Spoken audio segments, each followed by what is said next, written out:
वाले बेघर लोगों को मारवाने के लिए भेज दिया। हर हत्या के विवरण में जिस तरह की शख्सियत बताई जाती, उसकी शक्ल और सूरत उससे बिल्कुल मिलती थी, लेकिन पुलिस हर बार पाती कि हत्या के वक्त वह खुद अपने घर में मौजूद था। बाद में जांच में पता चला कि मैनिकोवा अपने क्लोन से ये सब करवा रहा था। आखिरकार पुलिस उन दोनों को पकड़ने में सफल हो जाती है, लेकिन दोनों जेल में होने के बाद भी ये घटनाएं फिर होने लगती हैं।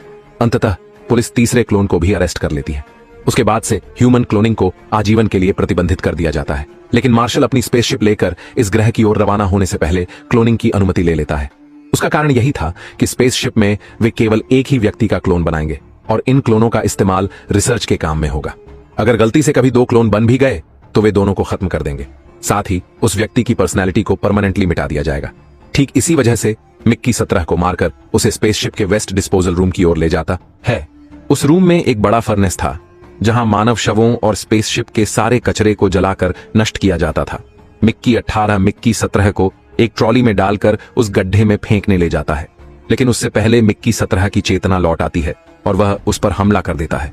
फिर उनके बीच एक छोटी सी लड़ाई होती है जिसमें मिक्की 18 मिक्की 17 को दबाकर गड्ढे के भीतर फेंक देता है, लेकिन मिक्की 17 तब उसे प्रस्ताव देता है कि वे दोनों सारे काम बांट लेंगे। इससे उनका दर्द और जिस्मानी कष्ट बहुत कम हो जाएगा। अब तक मिक्की सोचता था कि वो मरने के बाद फिर से पुनर्जन्म लेकर वापस आएगा, लेकिन अब जब 2 क्लोन बन चुके हैं तो वे दोनों ही अलग अलग इंसान हैं, इसलिए अब कोई भी मरना नहीं चाहता। फिर भी मिक्की 18 मिक्की 17 को फेंकने की कोशिश करता है। तभी अचानक वहां कोई आता दिखता है तो दोनों एक तरफ छिप जाते हैं, क्योंकि अगर किसी ने उन्हें एक साथ देख लिया तो दोनों का काम तमाम हो जाएगा।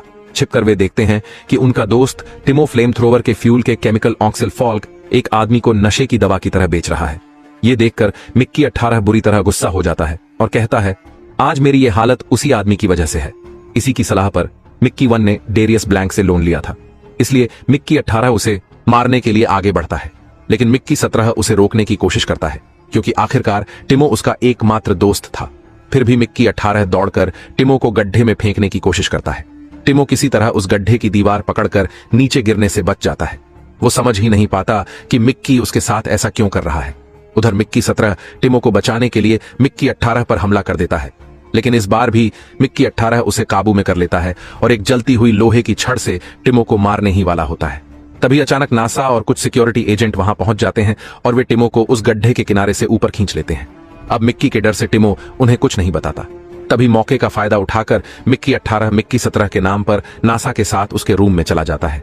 अब तक नासा का एकमात्र बॉयफ्रेंड मिक्की 17 ही था, इसलिए वो ये बात बिल्कुल बर्दाश्त नहीं कर पाती। वो उनके पीछे पीछे नासा के रूम में जाने की कोशिश करती है, लेकिन तभी स्पेसशिप के कुछ क्रू मेंबर्स उसे रोक लेते हैं, क्योंकि उनका कहना था कि वो